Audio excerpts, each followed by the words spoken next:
Bienvenido a un evento más de EduMédica, la Asociación para la Educación Clínica del Hospital Metropolitano. Nuestro compromiso es ofrecer un calendario académico que le permita a usted, profesional de la salud, mantenerse actualizado y con acceso a los mejores profesionales a nivel nacional e internacional.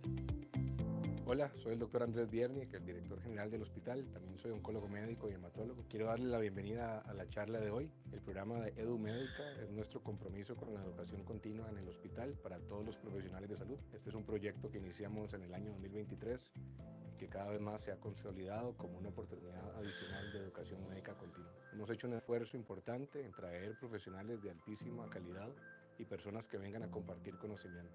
Las charlas que hemos seleccionado son de importancia de cultura general dentro del ámbito de la medicina y esperamos que la disfruten. Agradezco muchísimo a las personas que se han voluntarizado también para darnos su tiempo y participar en estas charlas y espero que a todos los que estemos aprendiendo podamos aprovechar esto de alguna manera u otra. Es nuestro compromiso no solamente hacia nuestra profesión, sino también con nuestros pacientes. Muchas gracias.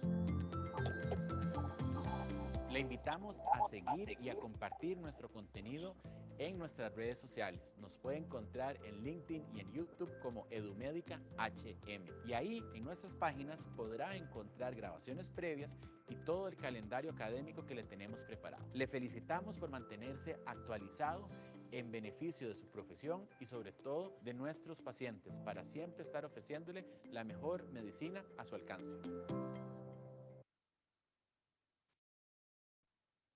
Bien, con ese video le damos la bienvenida a todos los más de 30 personas que están conectados acá. Invitarles a que tanto la charla de hoy como otras 20 que tenemos ya grabadas las pueden ver en nuestro canal de YouTube e invitarles a que continuamente nos sigan en nuestras redes sociales para que conozcan las otras actividades que tenemos como parte del programa académico.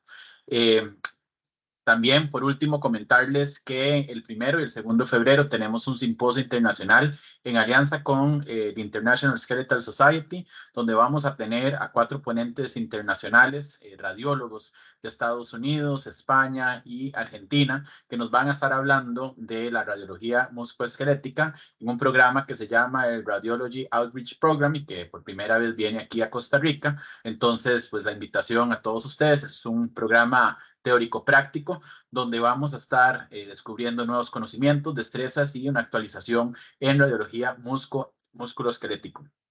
Por último, comentarles que hoy terminamos la última parte de nuestro programa académico EduMédica 2023.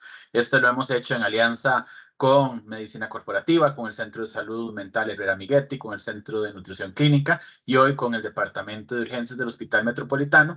Y con ello quiero darle la bienvenida al doctor Mauricio Saldarriaga, jefe de el Departamento de Urgencias del Hospital, quien logró conseguir esta charla de lujo y de cierre de año académico. Así que, doctor Saldarriaga, buenas noches y muchas gracias. Buenas noches, Alejandro. Muchas gracias a vos y por todo este esfuerzo.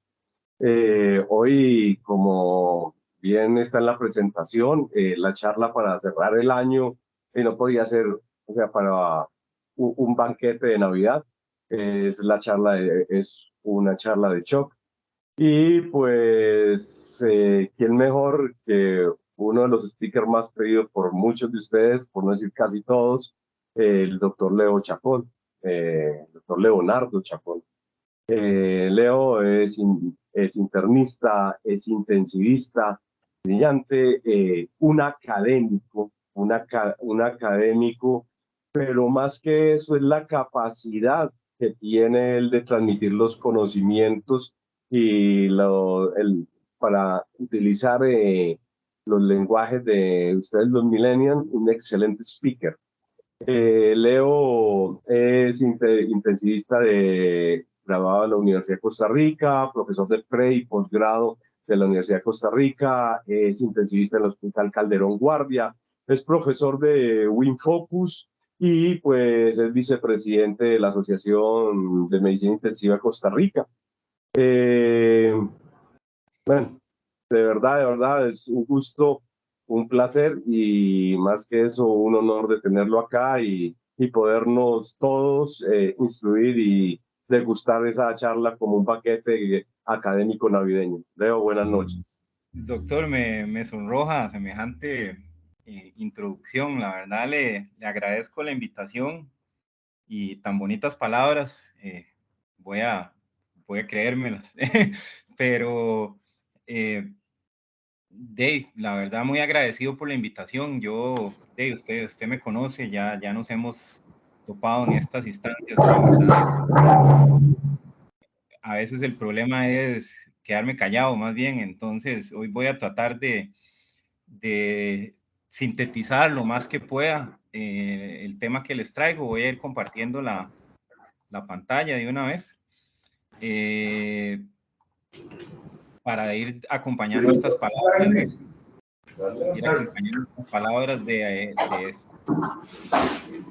¿Me confirman que se ve la presentación? Sí, confirmo que se ve. Bueno, ahí... y los que tengan el micrófono abierto, por favor, que lo pongan en mute, por favor.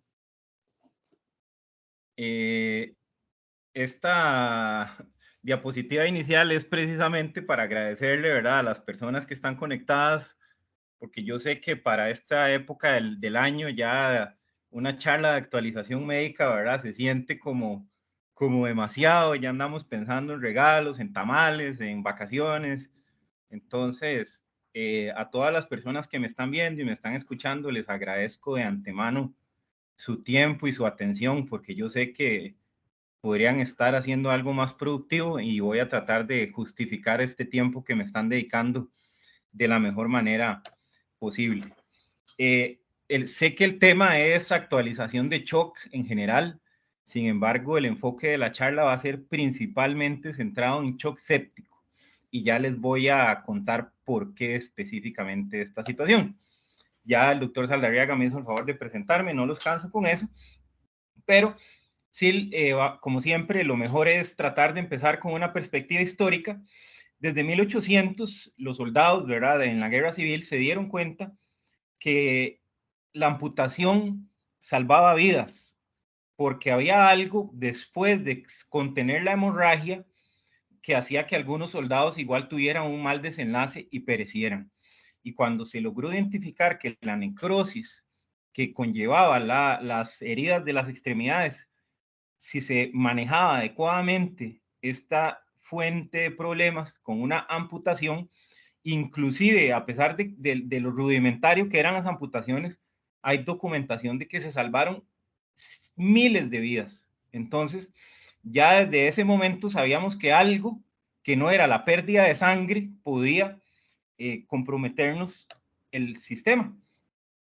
Ojo, ¿verdad?, que Ledrand escribió un tratado al respecto de las heridas por proyectiles de armas de fuego.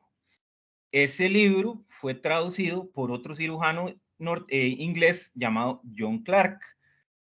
Pero, ojo, cuando Ledrand usó la palabra shock en francés, ¿verdad?, él se refería al impacto de la sacudida del proyectil, una bala de cañón o un perdigón, cómo esto conducía a la muerte. Pero, por un error de traducción, el concepto del shock, que era el impacto, se convierte en DICHOC, que es el síndrome de deterioro repentino del paciente que está post-trauma. Entonces, vean que un término que utilizamos a diestra y siniestra, ¿verdad?, obedece a un problema de traducción. La guerra, lastimosamente, siempre le ha dado material de sobra de estudio a los académicos y a los médicos. Entonces, Blalock definió el shock como un síndrome debido a una desproporción del lecho vascular y a la masa de sangre circulando en él. Por lo que claramente, ¿verdad?, lo más fácil de probar era que la pérdida sanguínea generaba shock. Pero a veces existen situaciones, ¿verdad?, a las que nos enfrentamos en el día a día, como este paciente de la UCI que estornudó y sucedió lo que pueden ver en la imagen, ¿verdad?, que no son solo pérdida sanguínea.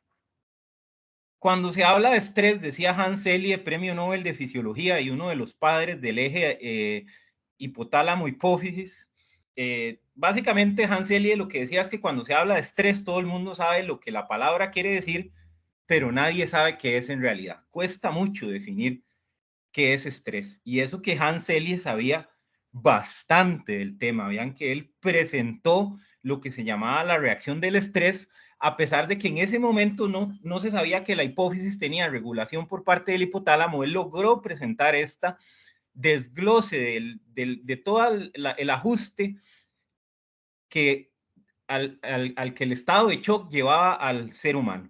Entonces, ya desde hace vean, año 46 se tenía bastante claro el impacto multisistémico del shock y las diferentes reacciones de compensación que presenta el organismo.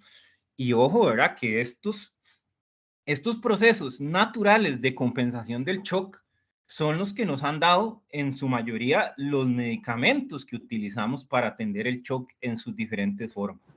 Catecolaminas, angiotensina 2, esteroides, vasopresina, son todos mediadores inmunomorales o mediadores enzimáticos que básicamente se van a comportar, los podemos utilizar como efectores de una respuesta positiva para el paciente. Entonces, de aquí, ¿verdad? De estos efectos, diferentes efectos de las catecolaminas y los diferentes efectos metabólicos que pueden tener otros coadyuvantes como los esteroides, la vasopresina o la angiotensina 2, que recientemente se está utilizando como tratamiento, ¿verdad? Intravenoso para el shock, con un precio bastante costoso, pero ya está disponible.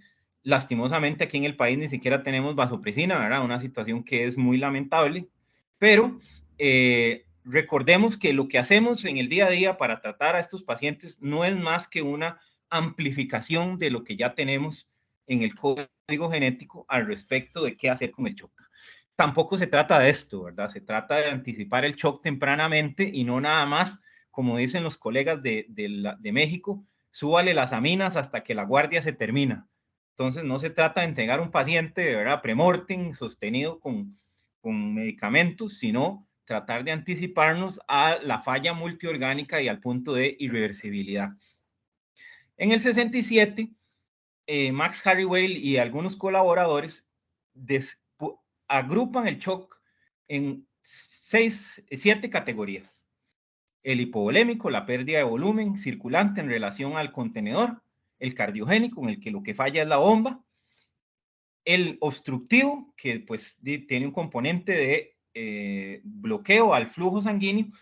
Y varios tipos de shock, como bacteremia, shock neurogénico, shock por hipersensibilidad y shock endocrino atribuible a insuficiencia suprarrenal, como diferentes entidades productoras de shock, que luego de una manera muy brillante se agrupó esos 4 shocks, neurogénico, endocrinológico, hipersensibilidad y bacteremia, en el famoso shock distributivo que conocemos actualmente, que se presentó como tal desde el año 1972. A esto, ¿verdad? Que es lo que conocemos actualmente, que es la nomenclatura moderna del shock, en el que vamos a enfocarnos en el volumen o en el flujo. Si nos enfocamos en el volumen, nos vamos a enfocar en la pérdida del mismo, que puede ser plasma o puede ser sangre, y esto puede ser o no en el contexto de trauma, lo cual cambiaría su manejo completamente.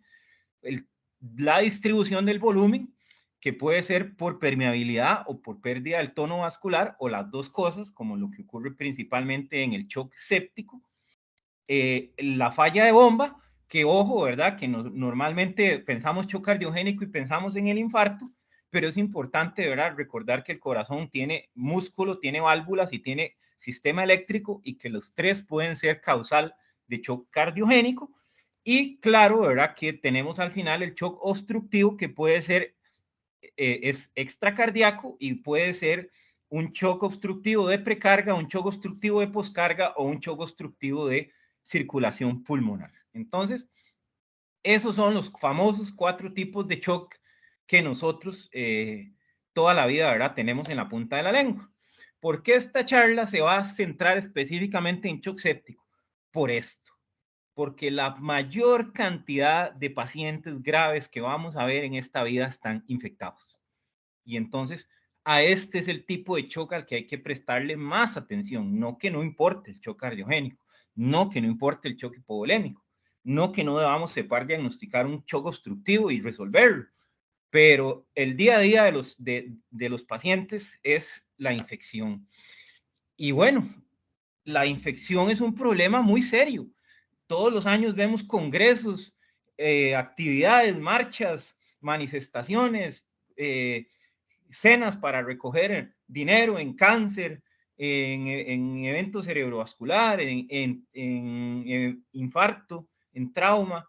Pero vean que la mortalidad de lo que antes se llamaba sepsis severa, ni siquiera shock séptico, supera con creces la mortalidad de patologías que normalmente llegan al servicio de emergencias y a las que a veces se les presta no demasiada atención, porque como tal son emergencias y merecen su cuidado, sino que a veces no dimensionamos lo importante que es atender tempranamente al paciente que está infectado. Y bueno, vean que hasta la palabra shock, ¿verdad? Es un error de traducción y entonces, y tenemos shock obstructivo y shock hipovolémico, pero cuando uno le pregunta a la gente que qué es shock, por lo general tenemos un concepto cercano, pero a veces errado. Y bueno, como dice Josh Farkas, el shock es como una vulgaridad. Después de un tiempo, con solo verlas, usted las reconoce. Entonces, como esta paciente, ¿verdad? Que tiene una púrpura fulminante por una bacteremia por estreptococo en el contexto de ausencia de vaso, y pues evidentemente, ¿verdad? Casi que desde un estudiante de medicina hasta una persona con poca formación en salud, ¿verdad? Ve esto y no pensaría que esta paciente le está yendo muy bien, ¿verdad? Entonces, ¿qué ocurre? Bueno, la bacteremia va a generar una activación de diferentes sistemas, complemento, coagulación, sistema de quininas y sistema de inmunidad celular, que nos va a producir un montón de amplificación de la señal inflamatoria y también de una señal antiinflamatoria. Podemos ver, esto es para los retro, ¿verdad? Dirían por ahí una curva febril de antes, cuando no había expediente digital, y ahí se ve, ¿verdad? Una Voltaren ahogada entre un mar de picos febriles, ¿verdad? Pero no debemos ignorar la fiebre sostenida significativa en el paciente hospitalizado. Si logramos documentar, como en estos pacientes que tuve la oportunidad de atender, estos eventos, ¿verdad? Como una diaforesis significativa o fiebre, vean este paciente con una pseudomonas productora de carbaphenemasas con 41.5 de fiebre. Estos hallazgos a la llegada inicial al servicio de emergencias no pueden ser pasados por alto. Recordemos, ¿verdad? Que hay esta cascada inflamatoria puede ser desencadenada tanto por componentes de origen bacteriano como o inclusive no bacteriano, virales o fúngicos, o componentes como cuando nos enfrentamos al paciente que tiene respuesta inflamatoria sistémica de origen no bacteriano, como el gran quemado, como la pancreatitis, como el politrauma. Esto nos va a producir inflamación por elementos, patrones moleculares asociados a daño tisular. Al final la respuesta va a ser muy similar y de aquí puedo rescatar dos cosas. Primero, que el componente bacteriano es el eje, ¿verdad? del inicio de la cascada inflamatoria que lleva al shock séptico, pero también que hay condiciones no sépticas que pueden llevar a un estado de vasodilatación. Entonces, pacientes con trauma de muy alta severidad o pacientes gran quemados o pancreatitis muy graves pueden llegar con presión diastólica baja y necesidad de vasopresores desde el inicio, y eso no quiere decir que requieren antibióticos. Entonces, cuando hablábamos antes de respuesta inflamatoria sistémica y veíamos las causas, ¿verdad? Hay que recordar las que no obedecen a sepsis. Y ojo, que es peligroso pensar que la sepsis es un fenómeno solamente distributivo. El golpe séptico puede producir alteración macrohemodinámica con vasodilatación, hipovolemia relativa y disfunción miocárdica, o sea que puede comportarse como hipovolemia, miocardiodepresión, falla de bomba y además shock por vasodilatación. Eventualmente podemos tener compromiso de la microcirculación, que al final de cuentas es la mitocondria, el protagonista de esta novela, y evidentemente la hibernación, la apoptosis o el déficit de la extracción de oxígeno va a llevar a falla tisular, y esta falla tisular eventualmente se va a traducir en falla orgánica, que se va a manifestar de un montón de formas diferentes. Entonces, ¿qué es el shock? Es una forma generalizada y potencialmente mortal de insuficiencia circulatoria aguda en el que hay una utilización inadecuada de oxígeno por las células. Esto puede ser una disminución significativa de la oferta, un aumento significativo del consumo o, como ocurre en el shock séptico, las dos cosas. Entonces, cuando hablamos de entrega de oxígeno, tenemos que recordar cuáles son los elementos que nos ayudan en las ecuaciones que venimos viendo, ¿verdad? Desde que estamos en segundo año de medicina, que componen la entrega arterial, la entrega sistémica de oxígeno. Los determinantes principalmente van a ser el contenido arterial de oxígeno, por ende hemoglobina y saturación van a ser los principales implicados aquí, y el gasto cardíaco, que lo tenemos, recordemos, frecuencia cardíaca por volumen sistólico. El volumen sistólico está determinado por contractilidad, precarga y resistencias vasculares sistémicas. Y aquí, hasta acá, en la fórmula de las resistencias vasculares sistémicas, aparece la presión arterial. Entonces, shock y hipotensión no son sinónimos. Eventualmente, la falla energética va a producir hipotensión como una manifestación un poco más intermedia, digamos, del shock, pero no debemos creer que un paciente que tiene presión arterial normal no está en shock, o que una presión arterial media de 65 ya me garantiza que al paciente no le está pasando nada. Es súper simplificar una patología muy compleja y con diferentes variables que podemos utilizar desde el punto de vista terapéutico, como los inotrópicos, el volumen, los vasopresores, las transfusiones sanguíneas, la mejoría en el tono simpático o inclusive el betabloqueo en sepsis, en algo que se está viendo en la actualidad. Y vamos a tener que hacer además un monitoreo de los tejidos. No podemos quedarnos solo con variables hemodinámicas. Tenemos que ver cómo está la célula. Tenemos que ver el lactato, tenemos que ver el déficit de base, tenemos que ver pH, gasto urinario como un indicador de perfusión en tiempo real. Y bueno, recordar que tenemos en lo que es entrega de oxígeno, por lo general, una persona maneja entre 4 a 5 veces la entrega de oxígeno por encima del consumo. O sea, tenemos un colchón más o menos de 4 a 5 veces para entrar en lo que se conoce como una DO2 crítica, que es cuando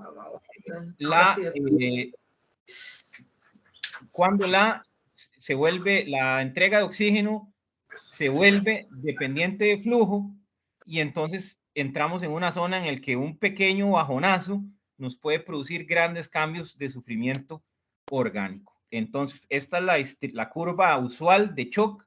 Vemos que en el shock séptico se modifica tanto el consumo, porque hemos visto, se ve los pacientes hipercatabólicos. Este paciente con 41,5 de fiebre probablemente se encontraba en un estado de hipercatabolismo, una fase caliente del shock.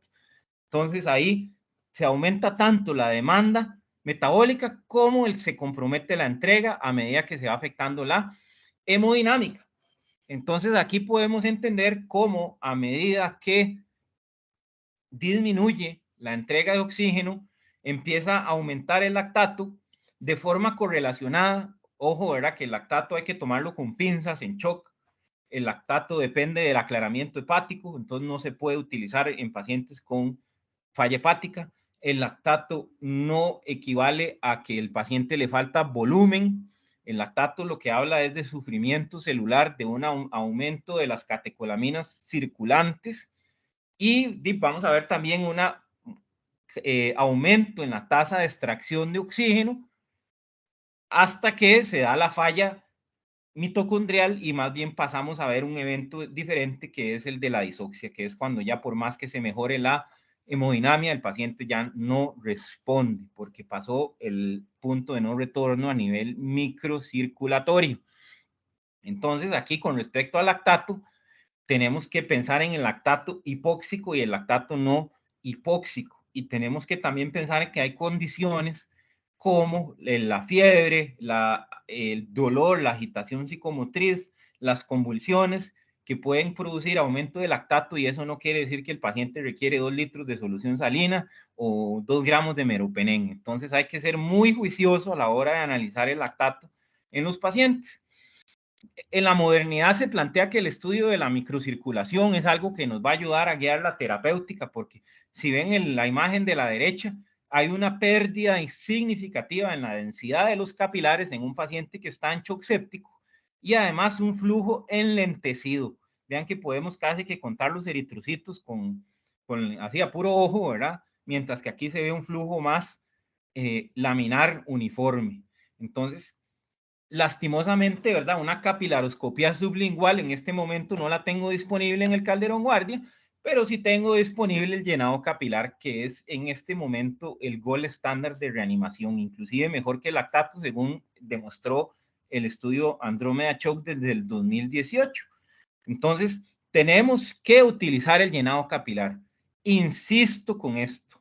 No se pueden quedar tranquilos si tienen un paciente que tiene la presión arterial media que ustedes creen que está normal y el llenado capilar no se ha normalizado, porque es la microcirculación al final de cuentas lo que va a determinar qué es lo que le pasa al paciente. Entonces, de manera estandarizada podemos, aunque el llenado capilar estándar utiliza este portaobjetos, ¿verdad? No lo recomiendo porque yo con ese vidrio me corté grabando este video, pero bueno, basta con estripar el pulpejo, ¿verdad? Hasta que desaparezca toda la sangre, y luego utilizando un reloj, ¿verdad? Porque como dice el doctor Sánchez Ben, los seres humanos somos muy malos para contar segundos, entonces ojalá siempre utilizando un dispositivo para objetivar el llenado capilar, y esto se modifica en tiempo real. Nosotros hacemos modificaciones en los inotrópicos, en los vasopresores, y en cuestión de minutos vemos cómo el llenado capilar mejoró si la intervención fue beneficiosa para el paciente. Podemos utilizar de manera concomitante para evaluar la perfusión y la microcirculación el score de piel moteada. Si tienen un paciente que se ve como esa de la foto grande, estamos en problemas. Vean esa piel marmórea, esa disminución, ¿verdad?, en la perfusión, y esto correlaciona con un aumento de catecolaminas endógenas y se ve usualmente de forma así de elocuente en el shock cardiogénico, pero por supuesto que en cualquier compromiso de la perfusión con un aumento significativo de catecolaminas circulantes, vamos a ver este hallazgo de piel moteada, y el score de piel moteada correlaciona con pronóstico, correlaciona con lactato. ¿Por qué es importante evaluar la microcirculación? Porque se nos puede desconectar de la macrocirculación y producir un fenómeno que se llama incoherencia hemodinámica, que es el paciente que le podemos llevar la presión arterial media a 100, le podemos llevar el gasto cardíaco al valor que a ustedes se les ocurra, y ya la microcirculación no corrige, no responde. Aunque es muy raro que cuando ocurra esto haya respuesta al tratamiento, ya por lo general este estado de incoherencia hemodinámica es el estado en el que más inventamos en cuidado intensivo. Hay hemofiltración de alto volumen, hay intercambio plasmático terapéutico, pero algo contundente que sirva cuando ya la microcirculación pataleó, bastante complicado. Entonces, por esto es que estudiar la microcirculación eventualmente nos puede ayudar a entender qué tipo de paciente es el que nos estamos enfrentando. Vean que el edema puede producir hipoperfusión tisular, entonces meterle volumen a los pacientes que no necesitan volumen es problemático. Cuando tenemos hipotensión con manifestaciones de hipoperfusión tisular, tenemos shock circulatorio. Entonces aquí esto, Van Sant desde el 2012 acuñó el término para ubicarnos, ¿verdad? Porque todo el mundo cree que hipotensión es igual a shock, no lo es, pero muy rara vez estar hipotenso en un valor significativamente, desde el punto de vista clínico, traduce que estamos bien, ¿verdad? Entonces, es entendible que haya una asociación directa entre shock y hipotensión, por lo menos desde el punto de vista operativo de lo que nosotros vemos en el día a día. Entonces, ¿qué es esto? Shock circulatorio. Cuando tenemos hipotensión, pero esta hipotensión va unada a hipoperfusión y daño orgánico. Muchas veces pasa que hay pacientes, digamos, de 40 kilos que manejan presiones muy bajas y les cuesta a los colegas cerrarle el vasopresor porque la presión arterial nunca normal que manejan es 85-50. Pero bueno, si el paciente está hipotenso, pero no tiene datos de hipoperfusión, está sentado, hablando, comiendo, tranquilo, y tiene los laboratorios normales, orina bien, no tiene disnea, pues tal vez, muy probablemente ese paciente no tiene una hipotensión clínicamente significativa.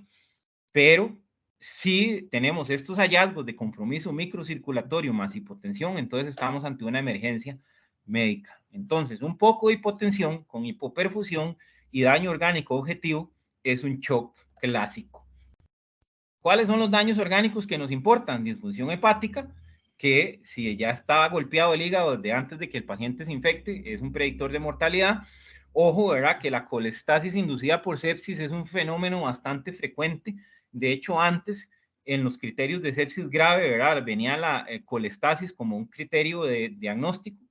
Esto obedece a un defecto de conjugación y un problema que inclusive se ha descrito que la bilirrubina tiene propiedades antioxidantes y parece que la colestasis en el contexto de sepsis es un mecanismo evolutivo de protección, pero bueno, podemos ver hepatitis hipóxica, que generalmente suele ser más hepatitis por congestión. El hígado tiene muy buena respuesta o tolera muy bien la hipoperfusión. Vean que un hígado se puede echar en una hielera y pasarlo a otro sitio y trasplantarlo, pero la congestión sí le hace bastante daño al hígado y entonces como órgano encapsulado que es, cuando se congestiona, se compromete la perfusión. El riñón es el otro, ¿verdad? Que cuando se va la pelea, se dice que aumenta 30% de mortalidad en cualquier condición, la falla renal, y en sepsis, la lesión renal inducida por sepsis tiene hasta un 70% de mortalidad. Entonces, pelen el ojo y estén pendientes de esas creatininas y dejen de decir que la creatinina que se deteriora en el paciente séptico es porque le falta volumen. Si le falta volumen, utilicen alguna herramienta para objetivar volumen, pero no crean que porque el paciente le subió el nitrógeno ureico y la creatinina, le falta que le metan 4 litros más, porque vamos a ver que eso usualmente termina mal. Ya dijimos que el shock séptico se comporta como varios tipos de shock de un solo, entonces toca hacer un monitoreo multimodal que tome en cuenta todas estas variables macrohemodinámicas, microcirculatorias y metabólicas o mitocondriales. Entonces, para ir entrando a la parte más clínica, como dice este soldado, médico, coronel, cirujano, aplica para la vida real. La fe del enfermo recae en las manos del primero, en el caso de la guerra, ¿verdad? El que lo empaca primero. En el caso de la medicina, el médico que llega primero, por lo general, es el que tiene en la mano el pronóstico del paciente. Entonces, tenemos que tener muy claro la historia clínica del paciente. Vamos a hacer un examen físico completo, centrado en sepsis, buscar invasiones, pensar en vegetaciones cardíacas, buscar con ultrasonido pulmonar hallazgos sugestivos de neumonía, evaluar bien ese abdomen y explorar de pies a cabeza, espalda incluida, piel y tejidos blandos, articulaciones, porque a veces se nos va, a veces ponen fiebre de origen desconocido y el paciente tiene una úlcera sacra infectada y nadie se da cuenta porque no le dan vuelta. Entonces, qué feo cuando eso pasa. Entonces, revisemos al paciente de pies a cabeza, de arriba a abajo, por detrás y por delante, pensemos en los sitios más frecuentes de infección y vamos a hacer laboratorios y test específicos. A veces, ¿verdad? No hay ninguna duda de por qué es que viene el paciente a consultar, ¿verdad? Como en este paciente que tiene una infección necrotizante de tejidos blandos, que tiene apellido, que se llama gangrena de Fournier, y vean nada más, ¿verdad? Con solo abrir el saco escrotal, todo lo que salió de ahí. Entonces, hay que llegar rápido al diagnóstico para llegar rápido al control de la fuente, si no el paciente se va a morir. Hay que pensar en sepsis, ¿cómo no? Yo le digo a los residentes pasando visita, si el 62% de los pacientes graves que vemos es por shock distributivo de origen séptico, entonces si una persona que estaba bien ahora ya no está bien, batear sepsis tiene más de 50% de sensibilidad. Entonces, pensemos, el paciente, el deterioro inesperado, el paciente que estaba bien y ahora le duele todo, ya no quiere comer, hace delirio, se tira de la cama, que los familiares le dicen, ayer lo veía mejor y hoy se ve como muy achicopalado, como que hoy no se quiso salir de la cama, ese tipo de cosas, ¿verdad? Y también el ojo clínico tiene validez, se ha demostrado la sensibilidad del ojo clínico, y vean, eso es una imagen que básicamente nos dice, ¿verdad? Si ustedes si analizan con detenimiento esa imagen, aunque a simple vista parece que están bien, van a ver que uno de esos dos se ve enfermo. Y esto se ha logrado demostrar en ensayos clínicos, entonces no desconfíen de su experiencia. Si algo no les gusta, si algo les llamó la atención, si algo no pinta bien, entonces no se queden con la duda, porque a veces esa malicia, ¿verdad?, nos saca de un apuro. Piensen en las fuentes frecuentes de sepsis, meningitis, neumonía, bacteremias de origen gastrointestinal, de origen ginecológico, urosepsis. Todos los meses tenemos pielonefritis con trombocitopenia, lesión renal y shock en la UCI. Todos los meses. Entonces, no subestimen a la infección urinaria, ¿verdad? Sobre todo cuando hay factores de riesgo, obesidad, uso de esteroides, diabetes mal controlada, porque esos son los que terminan en la UCI. Infección de piel y tejidos blandos, pelen el ojo, piensen, en ese caso lo más importante es saber determinar si el paciente requiere o no quirófano. Entonces hagan un examen físico dirigido y hagan estudios de laboratorio y gabinete dirigidos. Utilicen el ultrasonido en el punto de atención como una herramienta diagnóstica. No se queden con el estetoscopio y digan, no tiene crépitos, no tiene neumonía, y tiene ahí una consolidación posterior que nadie le vio, ¿verdad? Entonces, y si no tengo ultrasonido y no tengo procalcito y no tengo capilaroscopía sublingual, entonces, ¿qué voy a hacer? Bueno, pues si tiene un manguito para medir la presión, puede utilizar las 3 ventanas del cuerpo de Max Harry Whale, alteración del estado de conciencia, muy útil en adulto mayor, piel moteada, que ya la vimos, y oliguria como un indicador de perfusión en tiempo real. Entonces, el paciente que no orina, pele en el ojo, el paciente que baja el gasto urinario, pele en el ojo, porque a veces ese es el prodromo antes de que haga la fiebre, antes de que suban los leucos, antes de que suba la proca.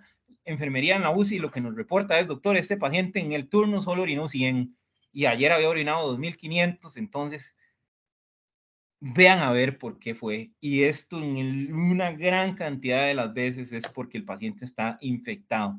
Dirijan ese examen físico. Quick SOFA, pues, Quick SOFA es presión arterial, alteración del estado mental y frecuencia respiratoria.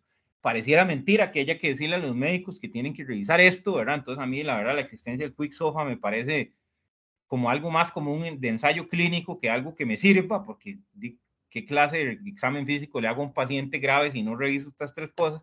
Pero bueno, el Quick SOFA sirve para detectar sepsis. Entonces, como mínimo, piensen en hacer esas 3 variables y utilicen el Quick SOFA. Esta otra escala que es, la pongo porque es la escala que mayor sensibilidad, y en la pandemia se utilizó y se validó el score News 2 para detectar pacientes. Entonces, un News 2 por arriba de 5 con factores de riesgo, debemos pensar en que si se trata de una infección, y no solo eso, si se trata además de una infección que tenga alguna bandera roja, como esas que vienen ahí. Vean, por ejemplo, el paciente que recibió quimioterapia recientemente. Piensen en estos pacientes, no trivialicen haber recibido quimioterapia, ser paciente de hemato-onco. Piensen en si tiene o no neutropenia febril, porque esos pacientes se mueren rapidísimo, y entonces, como les digo, el que llega primero es el que salva al paciente. Si ya que llegue a la UCI, a veces uno dice, ya para qué, más bien. Entonces, es en emergencias donde estos pacientes se van a salvar. Entonces, piensen en sepsis y vean qué capacidad tiene el News 2 de pescar, de predecir eventos adversos. Entonces, a mayor puntaje, mayores problemas. Y por eso usamos un News 2 de 5 para como punto de corte, porque ahí es donde se empieza a disparar la tasa de problemas. A veces en emergencias uno ve este diagnóstico: shock indiferenciado. Si son 4 tipos de shock, exactamente cuál es el problema, digamos, qué es lo que necesitan para que deje de ser indiferenciado. porque a veces uno ve que este problema se arrastra por horas. El paciente tiene un día de emergencias y todavía tiene este diagnóstico de choque indiferenciado. Bueno, colegas de emergencias publicaron este artículo, resolviendo la hipotensión en 30 segundos. ¿Qué título, verdad? Más ameno, más pretencioso, pero bueno, entonces analicemos electro, analicemos estado de volumen, analicemos ultrasonografía torácica o radiografía, inclusive tardíamente para diagnosticar choque obstructivo, pero bueno, peor es nada. Pensemos en falla de bomba, entonces hagámosle un focus al paciente. Y el examen físico, si todo lo demás no nos es concluyente, entonces hagamos un examen físico completo. Pero deberíamos ser capaces de identificar rápidamente cuál es el estado o cuál es la causa de choque que tiene mi paciente. Siendo, ¿verdad? Y ojo, ¿verdad? Piensen en choque hipovolémico en pacientes que tienen presión de pulso estrecha, no en presión de pulso amplia. La presión de pulso amplia suele ser asociado con una pérdida de tono vascular. Si el paciente entra con una presión diastólica debajo de 40, piensen en la norepi tempranamente, porque es la diástole la que da la perfusión. Y ya para entrar en manejo y tratamiento, a veces, ¿verdad? Cuando nos enfrentamos a las guías de manejo de alguna patología, nos sentimos, ¿verdad? Como cuando estamos manejando en nuestro querido país, ¿verdad? ¿No? Uno ve esto y dice, ¿qué hago con esto? ¿Verdad? ¿Esto de qué me sirve? ¿Cómo lo aplico? Bueno, vamos a tratar de desmenuzar un poco. Entonces, los pilares, porque esto es una emergencia médica, los pilares es identificar y controlar la fuente rápido, darle antibióticos al paciente temprano y restaurar la perfusión, o sea, no detener la reanimación hasta que el paciente se restaure la perfusión. Eso implica quedársele pegado al paciente, no empezarle la norepia 10 y venir en 2 horas a ver si le sirvió, es pegársele al paciente. ¿Será que mi paciente está infectado? Le dicen a uno a veces con esto, ¿verdad? Y uno, ¿usted qué cree? Entonces, no nos hagamos los patos, ¿verdad? Cuando tenemos una causa obvia de sepsis. Esto es, y ahí eventualmente, ¿verdad? Esta documentación se les puede hacer llegar a los interesados. Esto es el documento de código sepsis del Servicio de Emergencias del Calderón Guardia, un documento excelente que para mí es de lectura obligatoria si trabajamos en la seguridad social viendo pacientes con infección, porque está muy tropicalizado y por lo menos, aunque tal vez en su sitio de trabajo la microbiología puede ser discretamente diferente, pero por lo menos tenemos una idea de cuáles laboratorios vamos a pedir al inicio, ¿verdad? Vean que los gases arteriales es importante pedirlos no solo en los pacientes respiratorios, en cualquier paciente grave, los gases arteriales o los gases venosos nos pueden dar información como hemoglobina, hematocrito, medio interno, lactato, que son de vital importancia para la evaluación inicial del paciente grave. Vamos a definir si tiene un síndrome infeccioso y si tiene necesidad de cirugía, riesgo de estafilococo multicilino resistente o pseudomonas o riesgo de resistencia. Y según esto y ayudándonos con algunos estudios especializados, deberíamos iniciar tempranamente una cobertura antibiótica a dosis plena, recordando que el paciente con lesión renal aguda no se le hace corrección de la dosis a los antibióticos y nos le pegamos al paciente hasta que deje de estar mal. Entonces, esto es de compromiso, no de dejar unas indicaciones y irme a dar una vuelta, ¿verdad? A ver, porque esto es una emergencia médica y las emergencias médicas se manejan en unidades de alta complejidad. Entonces, no dejen un paciente ahí con grave por sepsis tirado en un pasillo o lo mandan para la casa o cosas así. Entonces, vean ahí, ese checklist muy útil para ver qué le hacemos al paciente que tiene sepsis o sospechamos shock séptico. Vean que ahí la optimización de la precarga, muy acudiosamente, el bolito inicial no son los 30 cc por kilo que dicen las guías de Surviving Sepsis, que suelen ser demasiado para casi cualquier persona, porque si no responde con 500 cc de volumen, no va a responder con 2000. La prueba de volumen es contundente al inicio, al lado del paciente. Entonces eso de pasarle 500 y luego a la media, y los bolos se pasan rápido, se pasan en 10 minutos. No es, le voy a indicar 1 litro en 2 horas y después veo, no, o sea, si usted quiere ver respuesta a volumen, se valora en el momento, porque los cristaloides se salen del intravascular. El 15% de 1 litro de lactato de Ringer ya está fuera del componente intravascular en la primera hora. Entonces el volumen no nos va a solucionar esto. la sepsis. De hecho, es más probable que nos embarriale la cancha a que nos solucione el problema. Y bueno, dependiendo del lugar a donde uno esté, ¿verdad? A veces se toman muchos hemocultivos, pero hay por lo menos tomar unos dependiendo de la causa del paciente para tener orientación microbiológica tan pronto como se pueda. Hay que empezar los antibióticos rápido. La mortalidad de lo que antes se llamaba sepsis severa y shock séptico, las 6 horas de iniciado el proceso, el retraso genera una probabilidad de mortalidad de más del 30%. Solo retrasar los antibióticos 6 horas. Y en este otro estudio, cada hora que se retrasaron los antibióticos desde que se instauró la hipotensión hasta el inicio del antibiótico se tradujo en una disminución de la sobrevida de 7.6% por hora, siendo de más del 50% en las primeras 6 horas. Entonces hay que tratar de empezar los antibióticos lo más rápido que se pueda. Es difícil, a veces no hay huacas en emergencias, entonces si la farmacia no se pone la camiseta, entonces el antibiótico no baja, o tenemos algún tipo de restricciones y entonces solo a algunos les dan ciertos tipos de antibióticos, cosa que yo en realidad no veo con malos ojos, pero siempre y cuando esto no retrase el inicio de la cobertura antibiótica. Hay factores de riesgo para pensar en bacilos gram negativos multidrogos resistentes, estafilococo metilcilino resistentes, pseudomonas o cándida desde que el paciente llega al servicio de emergencias. No los voy a leer todos porque esto, como les digo, está en un documento que los invito a revisar detenidamente. Y si no, como ya anunciaron, la presentación quedó grabada y por supuesto que pueden volver en otro momento, ¿verdad? Sin hipoglicemia o si se tuvieron que levantar para hacer algo de la presentación, pues por dicha va a quedar grabada, entonces toda esta información la pueden revisar. A veces es muy obvio, ¿verdad? Que el paciente tiene un problema. Entonces, revisemos, en serio, quitemos todo lo que el paciente trae y lo revisamos bien para ver a dónde es que puede estar el asunto.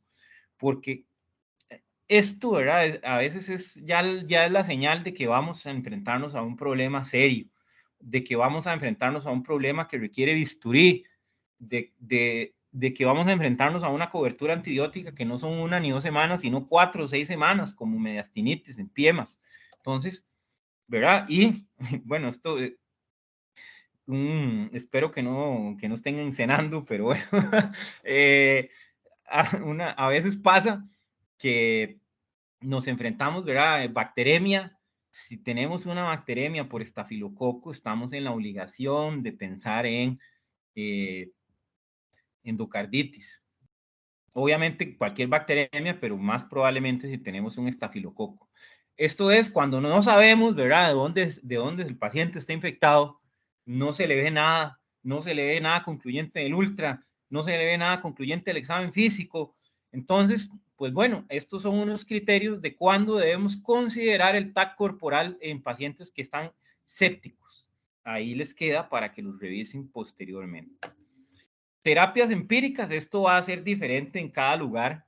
Les recomiendo que por favor no disparen indiscriminadamente. Es mala medicina dejar antibióticos de muy amplio espectro a pacientes que vienen de la casa. Es majadería. Y sí, a veces en la medicina privada la gente se ve coaccionada a dejar el antibiótico más caro o aparentemente más bueno porque, no sé, para que no les coman el rabo o porque si luego le pasa algo al paciente dicen que ustedes tuvieron algo que ver en el asunto, pero eso es mala medicina. El paciente que no tiene factores de riesgo para iniciarle cobertura de amplio espectro hay que darle cobertura dirigida. Entonces esta es, por ejemplo, la recomendación en patologías frecuentes que utilizamos ahí en el hospital con una tasa bastante alta de éxito. Entonces, no por ponerle ceftarolina o por ponerle una quinolona o por ponerle un carbapenémico, el paciente se les va a salvar. Después más bien se quedan sin qué ponerle al paciente y luego nos lo mandan a la caja con la cuenta vacía y los gérmenes multiresistentes que se le ocurran en el menú. Entonces, hagamos conciencia al respecto. Vean, por ejemplo, estos, y si tienen la posibilidad, acérquense a su laboratorio de microbiología y consulten cuáles son los hallazgos más frecuentes en los cultivos para que además puedan hacer una terapia empírica centrada en lo que se ve más frecuentemente. Vean, por ejemplo, aquí estas infecciones de vía biliar en el Calderón Guardia, E. coli, Klebsiella pneumoniae y enterobacterias, los gérmenes más frecuentemente aislados. Entonces, nosotros obviamente consideramos esto y consideramos factores de riesgo para bacilos gram negativos multidrogoresistentes cuando estamos enfrentándonos a un paciente con una colangitis o una colecistitis que está grave. Eliminar temprano la fuente es algo que dijo Hipócrates en el año 400 antes de Cristo. Remover los humores que ya están cocidos. Y esto no solo quiere decir meter al paciente a sala. Esto quiere decir, ¿verdad?, quitar puntos para drenar colecciones. Y esto quiere decir quitar invasiones de otros tipos como prótesis. Ok, yo estaba hablando de prótesis y llegaron los martillazos. Entonces, es muy acorde. Catéteres urinarios, en fin, no es una pedrada a los cirujanos generales, porque cualquiera que tenga que hacer un procedimiento para retirar la fuente, llámese cable de marcapasos infectado, llámese bolsillo de marcapaso infectado, llámese prótesis de cadera infectada, llámese malla del abdomen infectada, pues bueno, tenemos que hacernos responsables de nuestro área de trabajo y recordar, vean, esto es paciente con perforación gastrointestinal que hace shock séptico. Si se tardan más de 6 horas en controlar la fuente, la sobrevida a 60 días es de 0. Esto es en ese estudio, pero lastimosamente no está muy lejos de ser la realidad en los pacientes con abdomen congelado, peritonitis secundaria, terciaria, que se deterioran, que no se logra controlar la fuente adecuadamente en la primera cirugía, pues luego empieza el viacrucis. El volumen, dijimos que los bolos se pasan rápido, se suspenden rápido. Si el paciente no responde a volumen, no lo tenemos que sobre reanimar y más bien tenemos que empezar a pensar en qué momento le vamos a empezar la desreanimación, quitarle el volumen, favorecer el volumen por vía enteral o vía oral, darle diuréticos a los pacientes que ya tienen balances extremadamente positivos y además recuérdense, el volumen no es la solución ni en el shock obstructivo, ni en el shock cardiogénico, ni en el shock distributivo. O sea, como en el 80% de los pacientes graves, la respuesta a volumen es irrelevante y a mí personalmente me parece que es un fenómeno tremendamente sobrevalorado. Hay que empezar la norepi rápido si el paciente lo que tiene es un problema de falta de tono vascular, porque si no lo que vemos es esto, pacientes que les meten 10 litros, 15 litros, ¿verdad? Por patologías que no necesariamente requieren este nivel de reanimación. Y como decía Paracelso, la dosis es la que hace el veneno y esto aplica también para los cristaloides. Casualmente, ¿verdad? Lo que llaman ahora el diamante de la muerte, antes conocido como tríada de la muerte, acidosis, hipotermia, coagulopatía e hipocalcemia. Estos 4 están guindando de una bolsa de solución salina. Y esto es, por ejemplo, un paciente que decidieron ponerle 15 litros en un día y al día siguiente casualmente tenía distrés respiratorio. Eso no es distrés respiratorio, esto es sobre reanimación, síndrome policompartimental por fluidoterapia excesiva. Y esto solo produce lesión pulmonar, falla cardíaca, síndrome compartimental abdominal, edema cerebral, acidosis, coagulopatía, hipotermia, hipocalcemia, falla renal y aumento de mortalidad. Entonces dejen de ponerle volumen a los pacientes que no necesitan volumen, porque lo que van a hacer es hacerle el trabajo más complicado a los que van a ver al paciente después. Y empiecen la norepinefrina tempranamente, presión arterial diastólica baja, índice de shock diastólico elevado, consideren iniciar tempranamente la norepi. ¿Y cómo vamos a monitorizar a estos pacientes? Ya vamos aterrizando, no se duerman, diría el doctor Arroyo, ya nos vamos. Monitoreo hemodinámico y monitoreo metabólico, ¿a qué se refiere esto? Presión arterial, extracción de oxígeno medida por gases venosos, delta de CO2, aclaramiento de lactato y parámetros hemodinámicos de precarga, de poscarga y monitorización del gasto cardíaco cuando sea posible, tanto por dispositivos invasivos como por ultrasonido. Obviamente nos vamos a ajustar al escenario en el que estemos, si estamos en un servicio de emergencia, si estamos en sala, si estamos en recuperación o estamos en una UCI, y pues así va a ser las herramientas que tenemos disponibles. Tenemos que buscar la sencillez, pero hay que desconfiar. Tenemos que utilizar herramientas, ¿verdad?, para valorar al paciente de forma integral, pasarle visita, pensando en las variables generales del paciente que se encuentra grave, pensando en la ingesta calórica, proteica, pensando en el control glicémico, prevención de sangrado digestivo alto, prevención de microbroncoaspiración, tromboprofilaxis, invasiones, y así le vamos a pasar visitas a tus pacientes, pensando en esas variables que son las que podemos estar evaluando constantemente para saber qué vamos a hacer con estos pacientes graves. Y vamos a utilizar un montón de dispositivos de monitoreo, pero vean que índice de shock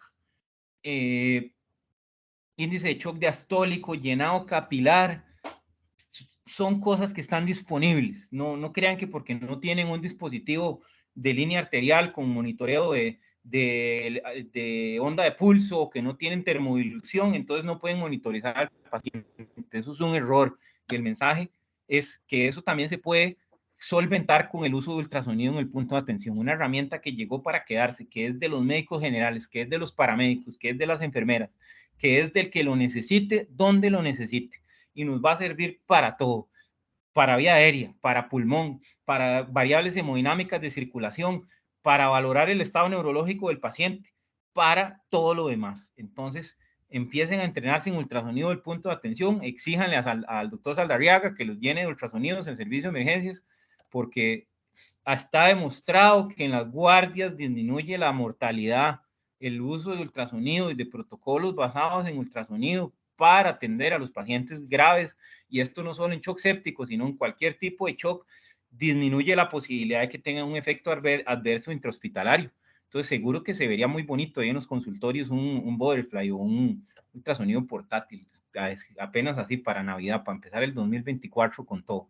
Entonces,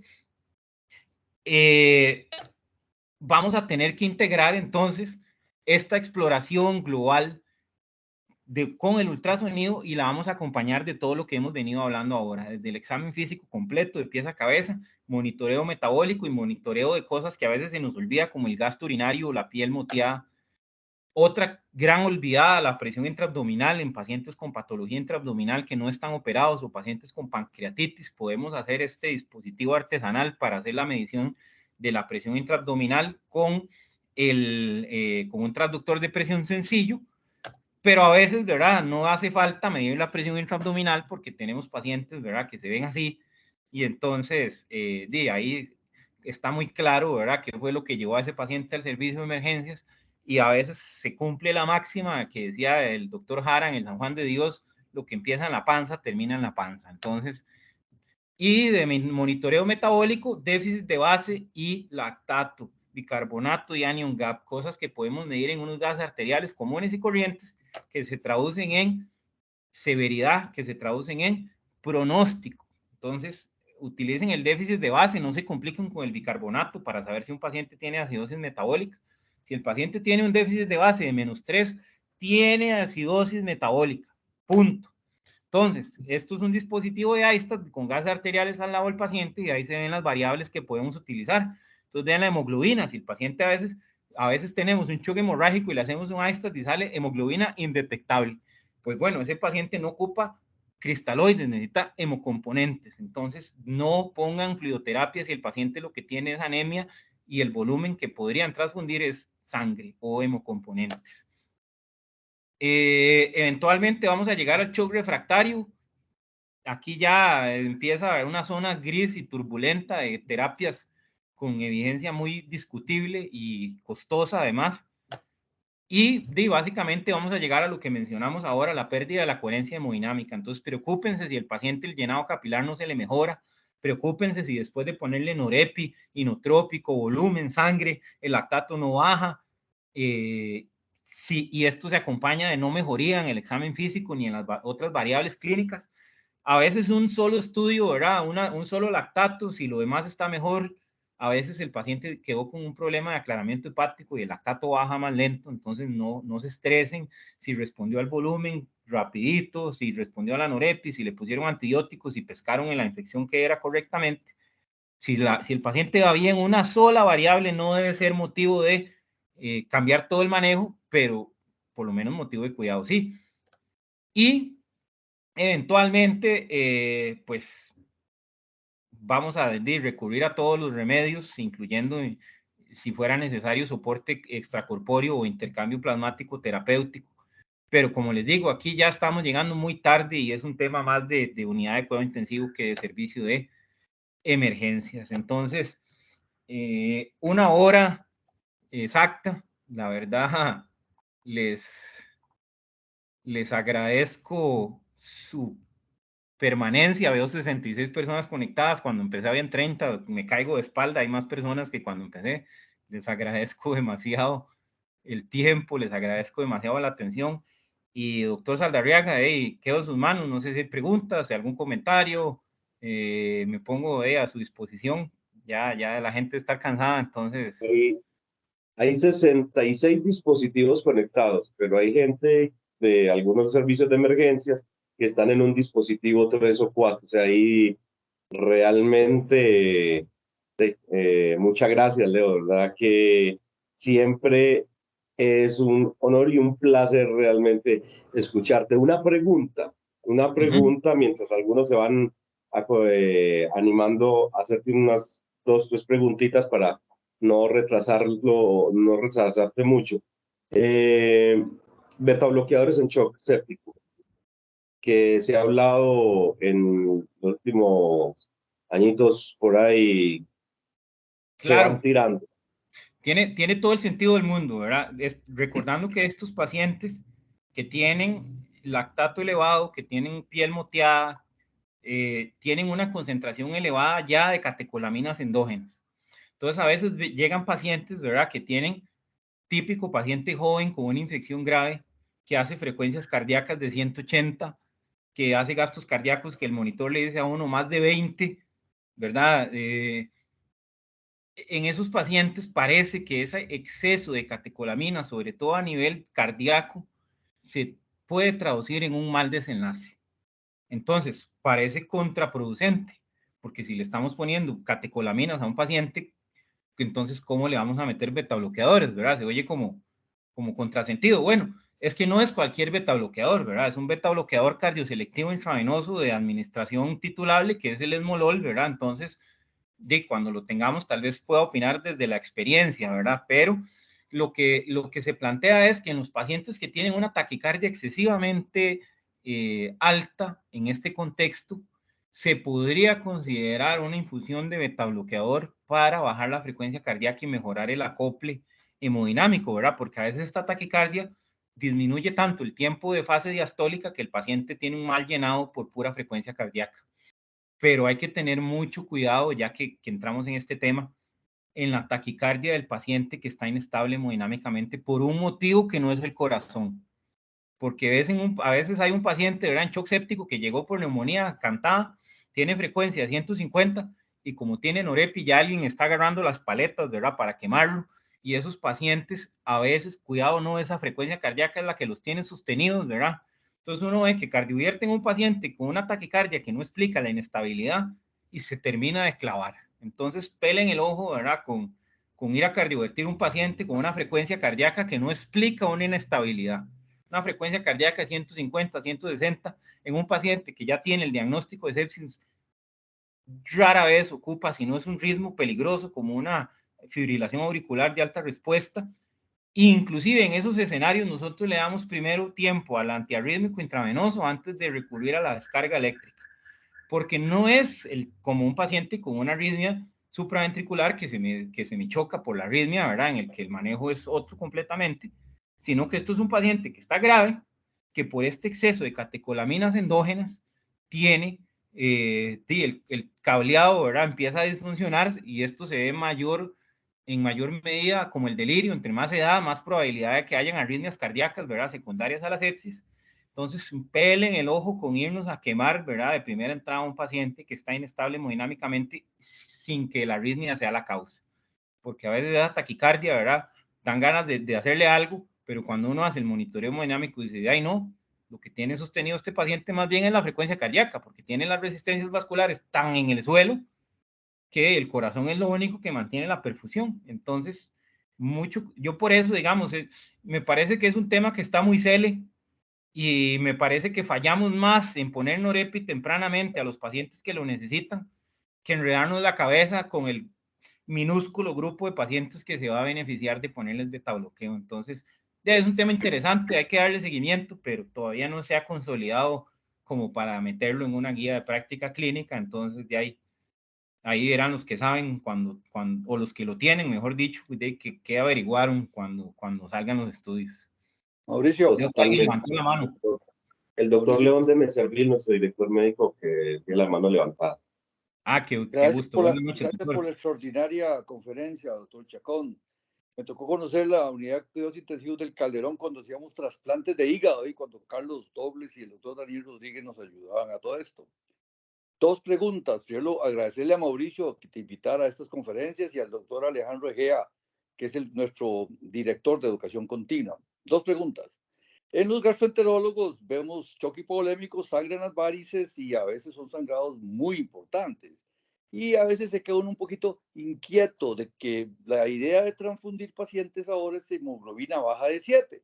No sé, ¿el criterio se mantiene o uno puede transfundir antes? Uno no quiere sobreexpander a los pacientes con varices porque podría ser más bien un factor que hace que sangre. Y la otra es que cada día nos presentan la historia de ya bacterias que son resistentes a antibióticos y que cada día hay que tener más cuidado en la escogencia de qué antibiótico viene, porque el uso indiscriminado a veces hace que haya bacterias mucho más complejas de tratar. Entonces, no sé, en la escogencia del antibiótico, entre los diferentes casos del shock séptico, ¿qué es lo que priva? Si entrar con todo o ir probando para ir subiendo la cantidad de antibióticos y la calidad del mismo. Te agradezco mucho, doctor Chacón, la conferencia. Nunca habíamos tenido tantas personas conectadas. Hoy rompiste el récord y para mí como director de Metropolitano es un gran gusto. Me siento que me diste un regalo de Navidad adelantado. Muchísimas gracias. Bueno, doctor, primero, yo me acuerdo haberle escrito cartas a usted cuando usted era el director del CENDEIS. Doctor León de Meservil, por favor, revíseme este reclamo. Por favor, revíseme este otro reclamo, ¿verdad? Entonces, eso fue por ahí haciendo el primer examen, ¿verdad? De medicina interna. Entonces, me alegra, finalmente ya le pude poner cara, ¿verdad? Este nombre. Entonces, me complace que esté tan satisfecho con la presentación. Doctor, el tema de las transfusiones en paciente grave es de nunca acabar, porque por muchas razones, ¿verdad? Primero, porque es un recurso muy costoso y que tiene mucha morbilidad asociada. Entonces, tenemos claro que las transfusiones no son la panacea. Si algo, como dice el doctor Sánchez, si algo le han enseñado los testigos de Jehová a la medicina es que a veces transfundimos de más. Porque en esos escenarios donde la transfusión está restringida, con cuidado al paciente le va bien, ¿verdad? Entonces uno dice, ay, ¿por qué este sí y los otros no, ¿verdad? Entonces, existen puntos de corte que se han estudiado hasta el cansancio de cuál es el umbral seguro de hemoglobina para pacientes. Hace como un mes, por ejemplo, salió la guía de los bancos de sangre norteamericanos del 2023 con respecto a terapia transfusional, específicamente de glóbulos rojos, y 7 sigue siendo el punto de corte para la mayoría de las condiciones graves, no solo sangrado digestivo. Las únicas diferencias de punto de corte de pacientes de hemoglobina es paciente que va para cirugía ortopédica, que se recomienda hemoglobina de 8, y paciente que va para cirugía cardíaca, que se recomienda cirugía de 8,5. Entonces, si un paciente que va para cirugía cardíaca puede tolerar una hemoglobina de 8,5, entonces, ¿por qué yo transfundiría a un paciente que tiene otra condición menos complicada con un umbral más alto? Bueno, la decisión de transfundir siempre se debe individualizar, porque estos son guías, ¿verdad? Inclusive hace poquito estaba leyendo un editorial de un médico que fue paciente en una unidad de cuidado intensivo y él decía, mira, yo tenía la hemoglobina en 7,5, mis colegas no me transfundían porque no tenía indicación, pero yo me sentía malísimo, yo me sentía tonto, me sentía lento, me sentía débil, me sentía terriblemente mal.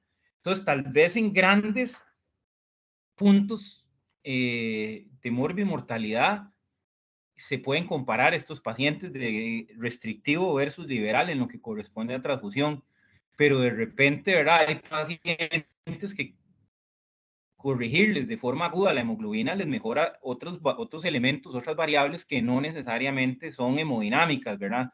o que no necesariamente se traducen en beneficio de mortalidad, sino en un beneficio de su estado actual. Entonces este médico planteaba que si los médicos no éramos demasiado rigurosos con el umbral de transfusión, porque nos centrábamos en variables clínicas fuertes. Bueno, los hemocomponentes son muy costosos, entonces, y además conllevan riesgos, el uso de plasma sobre todo, ¿verdad? Que es el hemocomponente que más reacciones transfusionales da, no puede ser de uso indiscriminado precisamente, y muchas veces vemos que hay gente que incurre en malas prácticas, digamos, transfusionales. Yo recibo pacientes en cuidado intensivo con hemorragia posparto o hemorragia postrauma que llegan con hemoglobinas de 12 o 13, y eso es, habiendo visto una de 6, 7, ¿verdad? Eso lo que habla es de que el protocolo de transfusión masiva no fue guiado con metas y que más bien se incurrió en un fenómeno de sobretransfusión. Entonces ya me ha tocado más bien tener pacientes que sí, de ahí se salvó el producto, se salvó la mamá, pero duran 2 días en UCI con edema agudo de pulmón porque le pusieron 6 unidades de glóbulos rojos, 6 de plasma, 2 de plaquetas, y de repente el paciente no necesitaba esa cantidad de hemocomponentes para alcanzar un estado de euvolemia o un estado de estabilidad. Entonces, sí, el punto de corte en sangrado digestivo alto de 7 versus 9 fue contundente en lo que era resangrado, ¿verdad? Y mortalidad. Entonces, pues yo no utilizaría otro punto de corte basado en evidencia, pero como le digo, doctor, hay escenarios muy particulares donde uno puede objetivar variables como la tasa de extracción de oxígeno, para hacer una terapia transfusional más dirigida. Entonces, yo no diría que nunca se transfunde un paciente con hemoglobina de más de 7, o que siempre se transfunde un paciente con hemoglobina de menos de 7, porque hablar en absolutos en medicina suele dejarlo a uno como un ignorante. Entonces, hilaría más fino y trataría de determinar con exámenes indirectos si no hay un mejor método para mejorar el estado clínico del paciente que no sea la transfusión. Pero nosotros en la UCI a veces transfundimos pacientes en estado crítico sin que necesariamente tengan una hemoglobina bajísima, porque objetivamos que el paciente tiene hipovolemia, entonces de mejor sangre que cristaloides si tenemos anemia grave y hipovolemia. O un aumento en la tasa de extracción de oxígeno con pacientes con hemoglobinas limítrofes a 7, que a lo mejor con 1 o 2 unidades de glóbulos rojos se puede mejorar la entrega de oxígeno, sabiendo que la hemoglobina es un componente fundamental de la entrega tisular de oxígeno. Entonces, al final de cuentas, la respuesta es pegarse al paciente y hacer un manejo individualizado. Y con respecto al uso de antibióticos de amplio espectro en el servicio de emergencias, ahí lo que hay que hacer es analizar el contexto clínico del paciente. Si el paciente nos dice, mira, yo hace 3 semanas estuve internado por una neumonía y viene por otro proceso infeccioso, la mera exposición al entorno de los servicios de salud, al entorno hospitalario, el paciente le dice, no, yo llevo las últimas 18 semanas yendo ahí a quimioterapia. Entonces, y viene con datos de gravedad. Hay grupos específicos de pacientes donde la recomendación sí es entrar con todo. Entonces, no voy a un paciente que trae factores de riesgo, uso de inmunosupresores, alguna condición celular que le predisponga a shock grave, dispositivos implantables, o ya sean temporales o como por ejemplo la presencia de stents, ¿verdad? Ya que estamos hablando de gastroenterología, el paciente que ya fue a una CEPRI y tiene un stent en la vía biliar, el paciente que ya tiene por un cáncer de páncreas obstructivo, tiene una instrumentación, ¿verdad? En ese nivel, es un paciente que ya pasó por un servicio de hospitalización, es un paciente que ya estuvo internado, es un paciente que ya puede tener colonización.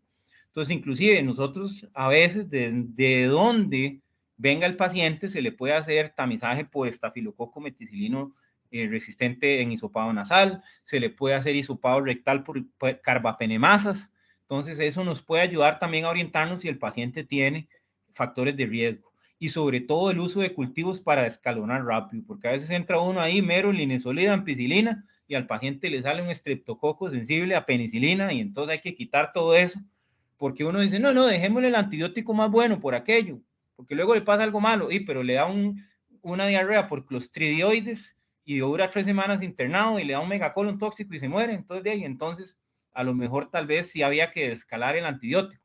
Nosotros, ¿verdad? No pensamos en los efectos adversos de la terapia antibiótica hasta que nos toca enfrentarnos a reacciones adversas, antibióticos que no estaban indicados o de falla terapéutica, porque en vez de dejarle el antibiótico más caro, tal vez lo que hay que hacer es ir a preguntar en microbiología qué salió en el cultivo y dirigir la terapia. Entonces, hay guías, en ese documento del Calderón Guardia especifica, digamos, cuáles son los factores de riesgo para pensar en bacilos gram negativos multidrogoresistentes, para pensar en pseudomonas, para pensar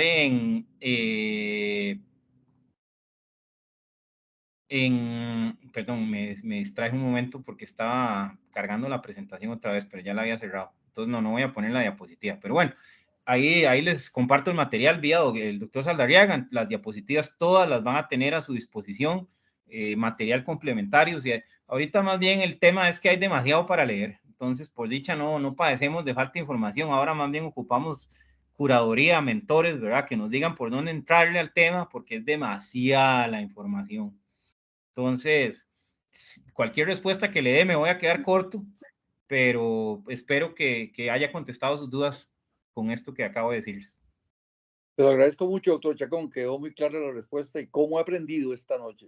Muchísimas gracias. Me alegra muchísimo, doctor. No hay, de ahí, yo todos los días aprendo algo nuevo, entonces siempre hay que tener esa mentalidad de estudiante para no aburrirse haciendo medicina, porque se duerme uno una semana y cuando se da cuenta le cambiaron todo el manejo de algo que usted tiene 10 años de ver. Entonces, no hay que dormirse en los laureles, y por eso les agradezco la invitación a esta actividad, porque yo con toda la disposición del mundo, siempre que me den chance, puedo preparar material para compartir. Muchas gracias, Leo. La doctora, creo que la doctora Judith Jiménez, Alba, la que tiene la mano levantada para ir cerrando. Doctora Judith. Gracias, Mauricio, por de veras este banquete que nos trajiste. Yo, muy específica, doctor, y soy ginecobstetra, ¿de acuerdo? Donde yo Gracias. digo, no sé si en algún momento lo topé en la carrera. ¿Cuál es el estado del uso de esteroides? Siempre hemos ido y venido, otra vez, quitémoslo, volvámoslos a poner. ¿Cómo Y estamos? qué maravillosa pregunta, doctora. O sea, el cierre. Esteroides es un tema controversial, pero lo controversial yo diría que no es si sirven o no sirven. Lo controversial es que no sabemos todavía identificar a cuáles son los pacientes que sí les sirven. Porque, ¿qué es lo que sucede en la literatura, digamos, de cuidado intensivo? Hacen un metaanálisis de sepsis, de esteroides en shock séptico, y dicen, no sirve. O hay una tendencia a la mejoría, pero no es concluyente, entonces no podemos recomendar que se use de forma indiscriminada. Pero hacen un estudio de neumonía severa y sí sirve, como el que salió hace poco del New England de neumonía severa y esteroides. Entonces uno dice, pero ¿cómo es que hay infecciones que sí le sirve y otras que no? En peritonitis no sirve, pero si le ponemos esteroides a una meningitis, disminuimos el daño secundario por meningitis bacteriana. Entonces, ¿por qué a la meningitis sí le sirven los esteroides y a la peritonitis no? Entonces, ahí lo que sucede, ¿verdad? El gran problema es la heterogeneidad de la muestra.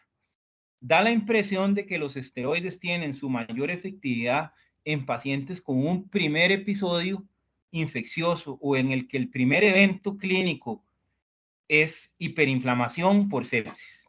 Entonces, si uno ve estos pacientes de neumonía adquirida en la comunidad, meningitis bacteriana, usualmente son gérmenes hipervirulentos con poca resistencia, ¿verdad? Que lo agarran a uno y lo hacen pistola, ¿verdad? Un neumococo de la comunidad lo puede hacer a uno revolcado en 2 momentos. Entonces, parece que en estos escenarios clínicos el uso de esteroides sí se asocia con un beneficio, porque estamos frenando esa explosión, ¿verdad?, inflamatoria que ocasiona la infección. ¿Qué es lo que pasa, por ejemplo, con el paciente diabético con hemoglobina glicosilada en 10 que ingresa por una úlcera al hospital y desarrolla una neumonía nosocomial a los semana y media de estar internado? Primero, es un paciente que tiene su inmunidad comprometida, tanto humoral como celular. Segundo, es un paciente que ya tiene un evento inflamatorio primario que no es infeccioso.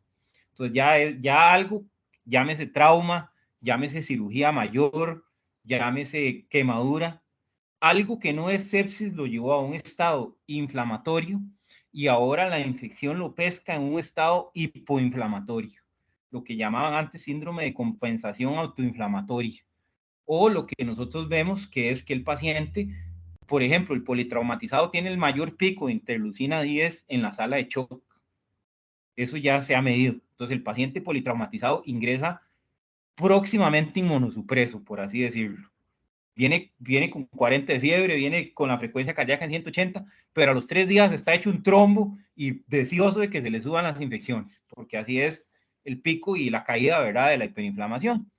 Entonces, si nosotros le metemos esteroides a un paciente que ya está avanzado, que ya su proceso de su inmunodeficiencia es compleja, que tiene factores de riesgo, es muy probable que en este grupo de pacientes los esteroides no vayan a servir, porque ¿qué inflamación vamos a pagar? Estos son los pacientes que hacen una infección larvada, que la aparición de la sepsis es oligosintomática, que es así como un ascenso lento, no es estos casos, ¿verdad?, de sepsis que el paciente llega y en 6 horas está con norepi, en 12 horas está intubado y en 18 horas está con soporte renal.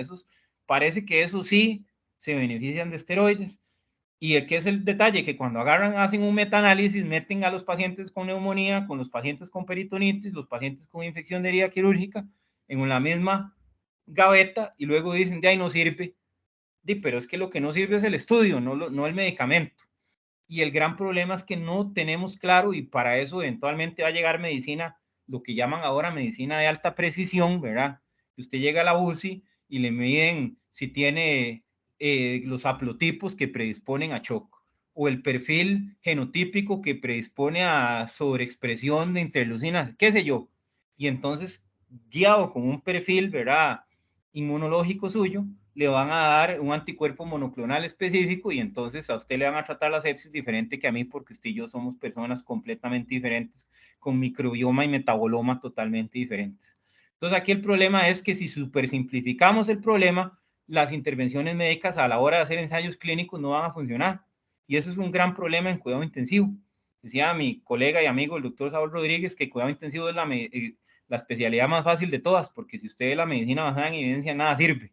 Entonces, obviamente el problema es que utilizar mortalidad como endpoint para hacer un ensayo clínico en un paciente grave puede ser muy grosero porque no sabemos realmente de qué se murió. Entonces, hasta que no sepamos definir con muy buena precisión el perfil inflamatorio del paciente que ingresa grave, no vamos a saber a cuáles le sirven los esteroides y a cuáles no, a cuáles le sirve el intercambio plasmático terapéutico, a cuáles no, a cuáles le sirve la hemofiltración de alto volumen y a cuáles no, porque al final de cuentas la medicina personalizada es la mejor, obviamente la más cara. Entonces, este tipo de charlas tratan como de echar todo en un canasto, ¿verdad?, de aplicar al denominador común más bajo a lo que tenemos a la mano. Pero si usted se pone a leer de sepsis en hospitales o universidades que tienen plata, ahí la discusión se pone muy densa. Entonces, me parece que ese es el estado actual de los esteroides. Hay condiciones en las que ya se ha aceptado que sirven. Y en general en sepsis, en shock séptico, antes se hacían pruebas de corticotropina para ver si había o no respuesta al cortisol. Ahora se asume insuficiencia suprarrenal y nosotros, sobre todo en un país como este, que no tenemos vasopresina, a un paciente con más de 0.3 microgramos kilo minuto de norepi le ponemos hidrocortisona en infusión o en bolos. Esa es, digamos, nuestra práctica clínica actual. Con el agravante, ¿verdad?, o consideramos no usar esteroides en este tipo de pacientes, pacientes que llegan con 6 semanas de hospitalización, pacientes que llegan con 4 cirugías previas. En esos difícilmente se percibe que el esteroide vaya a servir de algo y ahí uno le echa toda la suerte a los antibióticos. Entonces, así estaría la cosa, doctora, para no entrar así en mucha densidad, pero es una gran pregunta porque es un tema que hace 2 meses no sabíamos lo que sabíamos ahorita por ese estudio que salió de neumonía severa y hidrocortisona. Entonces cada vez ahí va brincando la liebre y se va afinando, ¿verdad?, la pistola, y por ende, cuando tengamos, ojalá de forma accesible económicamente, la posibilidad de hacer genotipaje en cuidado intensivo, entonces tal vez podamos dar terapias más dirigidas. Y así no le ponemos a la gente cosas que no necesitan, porque los esteroides no son nada inocuos, ¿verdad? Entonces, inclusive un bolo de esteroides a un paciente que no lo necesita puede tener repercusiones clínicas y metabólicas a las semanas, ¿verdad? Entonces tampoco es así como que la parejita, ¿verdad? Como le dicen, es inocua, ¿verdad? Entonces, no. Y vean que, por ejemplo, en la pandemia se demostró que en los pacientes que no tenían COVID grave, los esteroides más bien empeoraban el pronóstico del COVID, a pesar de que la dexametasona era el tratamiento del COVID grave. Entonces, el timing parece ser fundamental a la hora de prescribir esteroides, porque el mismo paciente en 2 días puede que ya no le sirva. Entonces, todo esto es tiempo. Muchas gracias, Leo. Ya para terminar y dejarte descansar, siempre hago una pregunta. Pues, este es un tema demasiado largo o extenso, más bien. Siempre digo, ¿cuál es el 1, 2, 3 para vos en el manejo del shock? Pero para así, como es tan extenso, mi pregunta sería, ¿cuál es para todos el 1, 2, 3 en la vigilancia o monitorización del paciente en shock para tu criterio en la práctica diaria? Yo sé que es muy complicado, pero sobre todo para ver qué piensas. Digamos, el llenado capilar para mí es fundamentalísimo. Hay que sacarse de la cabeza esa idea de que la presión arterial media de 65 es la solución a todos los problemas. Porque a veces a uno llega a valorar a un paciente y le dice, no, es que ya tiene la media en 70, pero tiene el llenado capilar en 6 segundos, el lactato en 7 y está anúrico. Y uno, bueno, gracias. Qué detallazo, ¿verdad? La presión está bien. Solo falta todo lo demás, ¿verdad? Entonces, no supersimplifiquemos la evaluación del paciente grave, pero la microcirculación, si está comprometida, el paciente está grave. Entonces, nosotros, y lo vemos en tiempo real, ahí pasando visita, paciente con llenado capilar en 5 segundos, le subimos la norepi, la dobuta de 5 a 10, y en 5 minutos el llenado capilar se normaliza, el lactato se aclara un poco y el paciente empieza a orinar otra vez y uno, qué dicha. Entonces, digamos que el monitoreo de la microcirculación es el punto número 1, digamos que lo podemos hacer con llenado capilar, validado, inclusive superior al lactato para guiar la reanimación. Entonces, ¿por qué es pilar? Porque está a la mano, es barato y se puede hacer en cualquier lado. Segundo, un gas arterial bien analizado. Eso de creer que solo para el que está en asmáticos, que solo el EPOC ocupa gases arteriales, primero no tienen que ser arteriales, pueden ser venosos, porque si lo que quieren es ver bicarbonato, lactato, sodio, potasio, déficit de base, lo pueden ver en unos gases venosos. Entonces no tienen que estar punzando arterias innecesariamente, pueden ser venosos.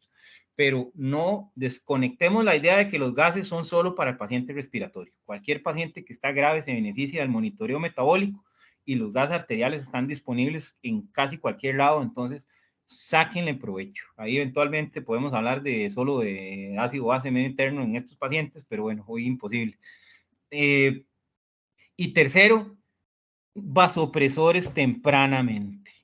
El volumen, insisto, y puede que hasta le caiga mal a alguna gente, pero dejen de valorar respuesta a volumen en pacientes que lo que ocupan es norepi. Inclusive está escrito que poner el volumen después de poner la norepi hace que las pruebas de volumen sean más efectivas. Entonces, paciente que ingresa con presión diastólica debajo de 40, paciente que ingresa con una presión de pulso súper amplia, paciente que ingresa con un índice de shock diastólico comprometido, paciente que tiene una historia que no es ni de falla de bomba, ni de obstrucción, y que no viene así, tengo cólera y tengo 20 deposiciones diarreicas, ese tal vez se ocupe volumen. Es que tengo 3 días de dolor abdominal y todo lo que como lo vomito y el paciente se ve con la lengua como una lora, con los ojos hundidos y como una pasa. Bueno, esos sí necesitan volumen, pero guíen su fluidoterapia con metas. Y no es lo mismo la reposición del paciente deshidratado que el volumen con intención de mejoría hemodinámica. Entonces, si le van a indicar volumen a un paciente para que le mejore la hemodinámica, eso se pasa en 10, 15 minutos y si no responde, hay que ver qué se hace. Eso no se deja ahí y vengo, ay, mira, no le sirvió el volumen a las 3 horas y el paciente con el lactato más alto, la microcirculación más comprometida, más oligúrico, y la mitocondria, al igual que el cerebro, el miocardio, es tiempo dependiente. Entonces, entre más duremos en iniciar las medidas efectivas, entre más duremos en llegar al antibiótico, peor le va a ir al paciente, pero sobre todo, dejen de creer que el volumen le va a salvar la vida a un paciente que tiene shock séptico. No lo va a hacer. Entonces, si le ponen 250, 500 y no responde, con 1000, 2000 tampoco va a responder. Entonces, y lo otro, si para monitorizar volumen, tienen que monitorizar gasto cardíaco. Si el paciente le pone en volumen y no le sube la presión, no necesariamente quiere decir que ese volumen no funcionó, porque el volumen lo que impacta es en el volumen sistólico, no en la presión arterial media, que está regida principalmente por el tono vascular. Y si tenemos una patología que su nombre lo dice, shock vasopléjico, shock distributivo por aumento de la permeabilidad y por la pérdida del tono capilar, entonces meter agua definitivamente no va a ser la solución. Entonces quitémonos la venda de los ojos, dejemos de ser tan camotes, de ponerle, yo les recuerdo a un compañero de especialidad que le decíamos bolito, porque lo llamaban, que se puso grave un paciente, pasale un bolito y ya voy, pasale un bolito, y era de bolito en bolito, le entregaban unos pacientes, ¿verdad?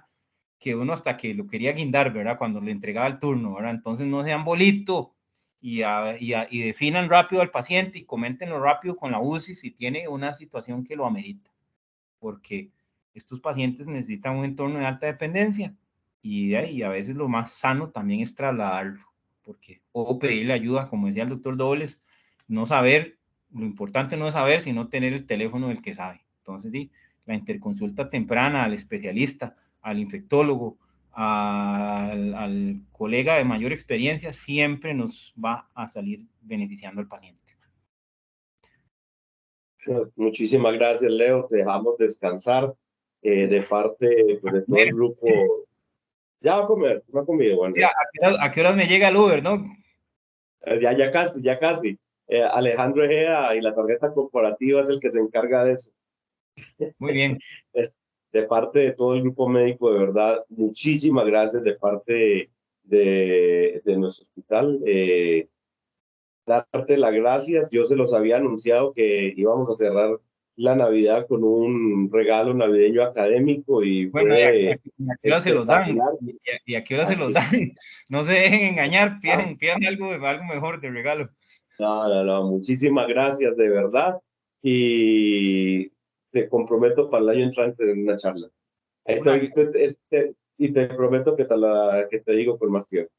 No, para nada, con muchísimo gusto, siempre que se pueda. Muchísimas gracias, de verdad. Un gran honor para nosotros. Muy buenas noches.